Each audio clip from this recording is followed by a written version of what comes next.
lá. Ao se falar sobre o futuro e o nada, fazemos alguns questionamentos.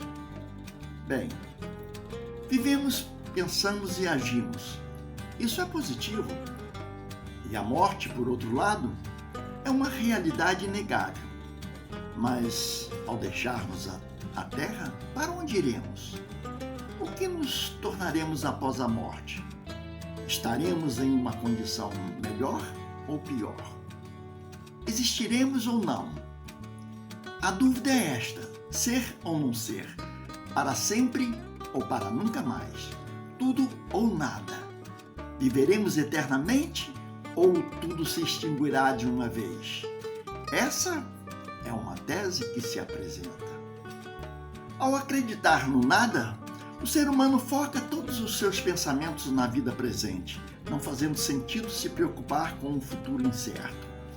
Essa tensão, ao agora, o leva a pensar mais em si do que em tudo ao redor, estimulando o egoísmo. O incrédulo, então, chega à conclusão lógica: vamos aproveitar enquanto estivermos aqui desfrutando ao máximo, pois tudo acaba conosco e não sabemos por quanto tempo estaremos vivos. Suponhamos que, por alguma razão, um povo tenha certeza de que em 8 dias, um mês ou um ano será aniquilado, sem deixar nenhum traço de sua existência. O que fará esse povo à espera do extermínio? Trabalhará por seu progresso e instrução? Se dedicará ao trabalho para viver? Respeitará direitos, bens e a vida de outros?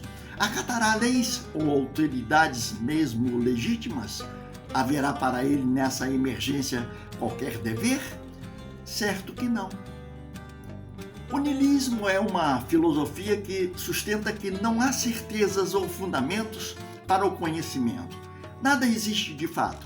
Em sua vertente existencialista, ele reflete a ideia de que a vida não possui sentido ou finalidade. O conceito se baseia na subjetividade do ser, sem fundamentação metafísica para a existência humana, ou seja, não há verdades absolutas que sustentem a moral, os hábitos ou as tradições. O materialismo é a corrente de pensamento que defende a primazia da matéria sobre o espírito ou a mente, servindo de base para várias escolas filosóficas, desde os antigos gregos até os dias atuais. No contexto do pensamento marxista, por exemplo, refere-se às necessidades de sobrevivência do homem na sociedade, como alimentação, moradia e trabalho, que sustentam a estrutura econômica da sociedade organizada. Se a religião não consegue conter a incredulidade, falta-lhe algo na luta. Se ela se mantiver imobilizada, acabará se dissolvendo. Neste momento atual de positivismo, onde se busca entender antes de crer, a religião carece de validação de suas doutrinas por fatos concretos e de alinhamento com a ciência. Quando a religião afirma que algo é branco enquanto os fatos dizem que é negro, é preciso escolher entre a evidência e a fé cega. O espiritismo surge como uma barreira contra a incredulidade, não só pelo raciocínio e pelos perigos que ela traz, mas também por fatos que tornam a alma e a vida futura tangíveis. Todos são livres para escolher suas crenças, mas aqueles que tentam difundir a negação do futuro, especialmente entre a juventude, apoiando-se em seu conhecimento e posição, semeiam perturbação na sociedade e assumem grande responsabilidade. Há uma doutrina que se esquiva do rótulo de materialista ao admitir um princípio inteligente fora da matéria, chamado absorção no todo universal. Segundo essa visão, ao nascer, o indivíduo assimila uma parte desse princípio, formando sua alma e conferindo-lhe vida, inteligência e sentimentos. Após a morte, a alma volta ao todo e se perde no infinito como uma gota d'água no oceano. Embora essa doutrina avance em relação ao materialismo, ao admitir algo, as consequências são as mesmas. A perda da individualidade ou a absorção resulta na ausência de existência, rompendo para sempre as relações sociais. O panteísmo considera o princípio universal de vida e inteligência como a divindade. Deus é simultaneamente espírito e matéria. E todos os seres da natureza são partes dessa divindade. Cada indivíduo, como uma parte do todo, é uma expressão do próprio Deus. Não há um ser superior que rege o conjunto. O universo é uma imensa república sem chefe, onde cada um exerce poder absoluto. Na verdade, todas as religiões surgiram de acordo com o grau de desenvolvimento moral e intelectual das pessoas. Inicialmente, materializados demais para entender questões espirituais, os seres humanos basearam seus deveres religiosos em fórmulas exteriores.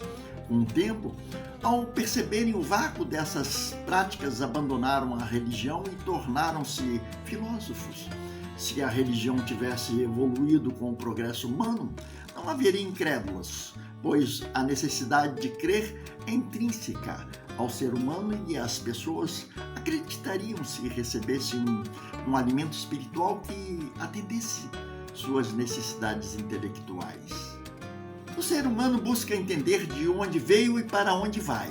Quando lhe apresentam um fim que não corresponde às suas aspirações, crenças sobre Deus ou dados científicos, ele rejeita tudo, considerando inúteis as condições impostas. O materialismo e o panteísmo parecem mais racionais, pois permitem algum raciocínio, mesmo que errado. No entanto, se receber uma visão lógica e digna da grandeza e bondade de Deus, ele rejeitará essas crenças que aceita apenas por falta de algo melhor. O Espiritismo oferece algo melhor, por isso é rapidamente aceito por aqueles atormentados pela dúvida e que não encontram nas crenças ou filosofias comuns o que buscam. Com a lógica do raciocínio e a validação dos fatos, é por isso que tem tentado combatê-lo em vão. O ser humano tem uma crença instintiva no futuro, mas sem uma base sólida para defini-lo, sua imaginação criou diferentes sistemas de crenças.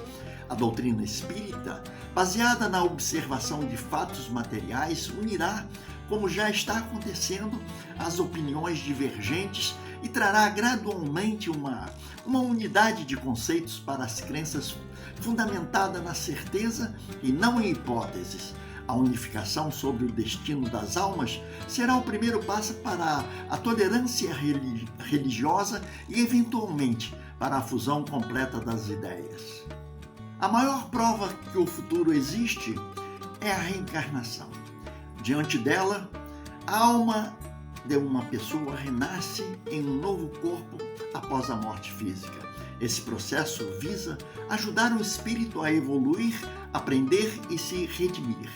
A ideia da reencarnação é encontrada em diversas tradições e culturas ao redor do mundo, estando associada a conceitos como vida após a morte, karma e destino. Bem, todo este tema encontra-se no livro A Gênese, de Allan Kardec.